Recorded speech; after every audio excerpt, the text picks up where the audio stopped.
पहली बार लगा है जैसे मर्द खड़ा है सूली पर। वाह वाह वाह वाह वाह वाह वाह। बार लगा है मर्द खड़ा है। पहली बार लगा है जैसे मर्द खड़ा है सूली पर, भारत माँ के जख्मों का हमदर्द खड़ा है सूली पर। वाह क्या बात है, वाह वाह वाह, बहुत अच्छा विराम, क्या जोड़ा है, वाह। कैसी कठिन परीक्षा है ये, कैसे फर्ज निभाऊं मैं, लगता इसके पहले खुद ही सूली पर चढ़ जाऊं मैं। व्यक्ति नहीं तू महाशक्ति है जो पौरुष को जगा रहा, घर में घुसे निकम्मों की तू कायरता को भगा रहा। तेरी मौत व्यर्थ ना होगी, अग्नि चिता की भड़केगी, अब से हर हिंदुस्तानी की सुस्त भुजा भी फड़केगी। अंग्रेजों का क्रूर फैसला तेरा यश फहराएगा, आज मनुष्य से ऊपर उठकर तू देवता बन जाएगा। तो साहब वो जल्लाद अपने मन में क्या कल्पना करता है और क्या सोच करके रास्ता खींचता है, यदि आपको लगे कि उसकी कल्पना पूजनीय है तो दोनों हाथ उठा करके उसकी कल्पना के लिए आशीष देना कि आज मनुष्य से ऊपर उठकर तू देवता बन जाएगा, तो तू सदियों तक अमर रहे, तू सदियों तक अमर रहे, तू सदियों तक अमर रहे। लो निज कर्तव्य निभाता हूं, तुझको सूली पर लटका कर ईसा मसीह बनाता हूं। तुझको सूली पर लटका कर ईसा मसीह बनाता हूं। व्यक्ति नहीं तू अवतारी है, भारत मां की कृत्या है। तुम कहते हो फांसी इसको, मैं कहता हूं। एक वो पंक्ति पढ़ता हूं जो कोई कवि नहीं लिख सकता, मैंने भी नहीं लिखी। ये पंक्ति मां सरस्वती ने साक्षात प्रकट होकर के मुझे दी है। मेरे एक मित्र ने मुझसे कहा कि भगत सिंह के गले में जो रस्सा पड़ा है, फांसी का फंदा पड़ा है, वो तो हिंदुस्तान का है। यदि वो रस्सा भगत सिंह के गले को नहीं कसता तो भगत सिंह नहीं मरते, उसने क्यों कस दिया? मैंने रस्से से पूछा, रे रस्सा तू तो हिंदुस्तान का था, तूने भगत सिंह के गले को क्यों कसा? 15 दिन तक साहब रस्से ने जवाब नहीं दिया। 16वें दिन अर्ध निद्रा की अवस्था में मुझे यह जवाब मिलता है। मैं उठता हूँ, वो पंक्तियां लिखता हूँ और सो जाता हूँ। सुबह जब सोकर के 9 बजे उठता हूँ तो वो उस रस्से का जवाब होती हैं। स्वागत है। सुनना, मैंने कहा रे रस्सा तू तो हिंदुस्तान का था, तूने भगत सिंह के गले को क्यों कसा? एक दृश्य से रस्सा जवाब देता है। भगत सिंह ने रस्से को पकड़ा, होठों से चूमा और गले में डाल लिया। अब रस्से का जवाब सुनना कि ज्यों ही छुआ भगत ने रस्सा, रे रस्सा तू तो हिंदुस्तान का था, तूने भगत सिंह के गले को क्यों कसा? ज्यों ही छुआ भगत ने रस्सा, ज्यों होठों के निकट गया।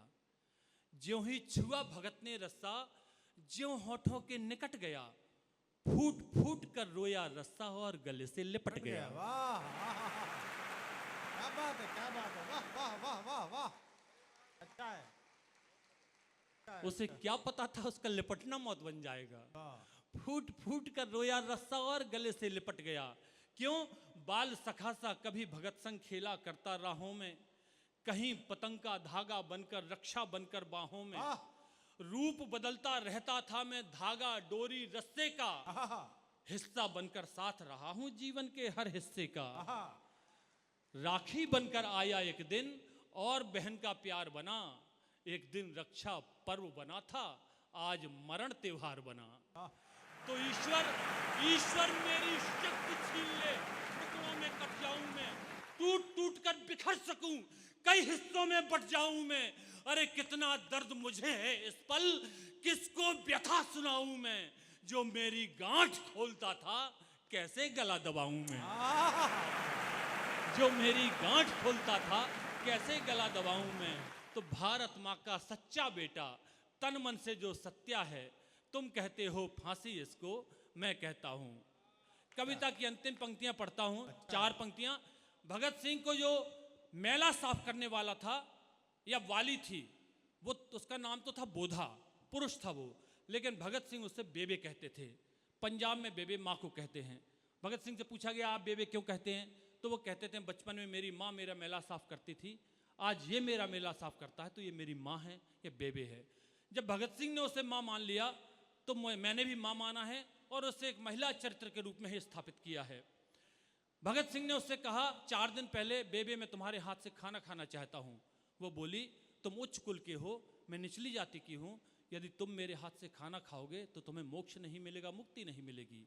भगत सिंह कहते हैं, बेबे माँ, एक बेटे को मोक्ष या मुक्ति तब मिलती है जब वो माँ के हाथ से 2 निवाले खा ले। 23 मार्च 1931 की शाम 7:30 बजे वो बेबे अपने घर में बैठी सोचती है कि उसका मुंह बोला बेटा कल फांसी पर चढ़ने वाला है। उस अभागिन को क्या पता कि उसका बेटा तो आज अभी इसी वक्त बैरक से तख्ते की ओर चल दिया है। कविता की अंतिम पंक्तियां सौंपता हूं, तो क्या सोचती है सुनना। स्वागत है। कि साफ सफाई करने वाली बेबे का मन व्याकुल था। साफ सफाई करने वाली बेबे का मन व्याकुल था। माँ के उस संबोधन को वो भुला सके ये मुश्किल था। कितने भोलेपन से उसने अंतिम इच्छा बतलाई। जाति धर्म सब भुला के मेरे हाथों से रोटी खाई। और वो भगत सिंह जब रोटी खा रहे थे तो उनके हाथ बंधे थे, पैर बंधे थे, बेबे अपने हाथों से खिला रही थी। वो दृश्य सौंपता हूं कि जाति धर्म सब भुला के मेरे हाथों से रोटी खाई। उस पल ऐसा लगता था, उस पल ऐसा लगता था वो जैसे कृष्ण कन्हैया हो। उस पल ऐसा लगता था वो जैसे कृष्ण कन्हैया हो। पल भर को यूं लगा कि जैसे मुझ में यशोदा मैया हो। पल भर को यूं लगा कि जैसे मुझ में यशोदा मैया हो। तो लौटा दे जो लाल मेरा, तो उसकी झोली भर दूंगी। और जिसे जना है भगत के बदले उसे निछावर कर दूंगी। जिसे जना है भगत के बदले उसे निछावर कर दूंगी। तो मन ही मन में जाने क्या क्या बेबे सोच रही थी। टप टप गिरते आंखों से वो आंसू पोंछ रही थी कि अनायास ही कानों में एक स्वर आकर के बोला। अनायास ही कानों में एक स्वर आकर के बोला, रंग दे बसंती चोला माई, रंग दे बसंती चोला, रंग दे बसंती चोला माई, रंग दे बसंती चोला, रंग दे बसंती चोला माई।